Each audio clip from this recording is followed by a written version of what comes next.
Hate speech laws are closing in on our country, and this may be the only chance for us to oppose them before it's too late. Germans have a word called Volksverhetzung, and I know I probably said that wrong, which in English translates to incitement to hatred. It's a concept in German criminal law referring to incitement against certain segments of the population. I wonder which ones they're on about. It could mean anything: insulting someone, expressing frustration about the government, or even just criticising certain religious groups. This crackdown on hateful language doesn't just apply to private citizens. In June 2017, it was reported that social media companies operating in Germany faced fines of as much as $57 million if they didn't delete illegal, racist or slanderous comments posted on their sites within 24 hours. What does slanderous comments even mean?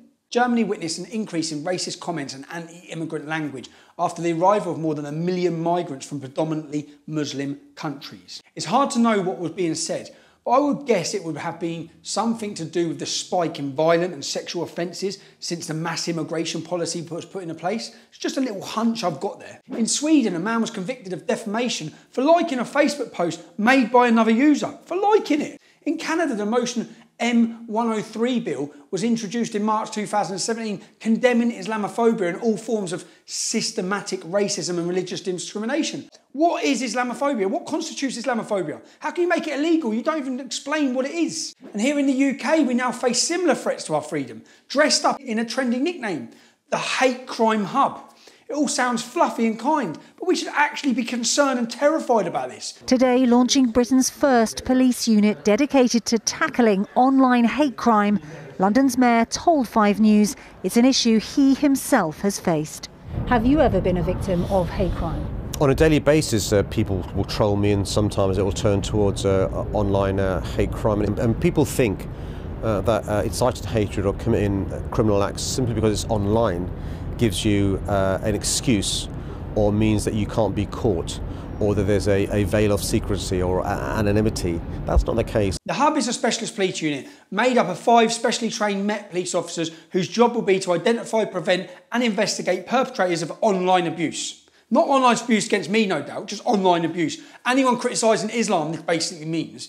This will cost the taxpayer a whopping £1.7 million, with a further £452,000 also being contributed by the Home Office Police Innovation Fund and working in conjunction with Twitter. Working with them. The idea of hate speech might come from a good place for some people, but we have to look at the wider issue. People are worried about the safety of young girls in European countries thwarted by mass immigration.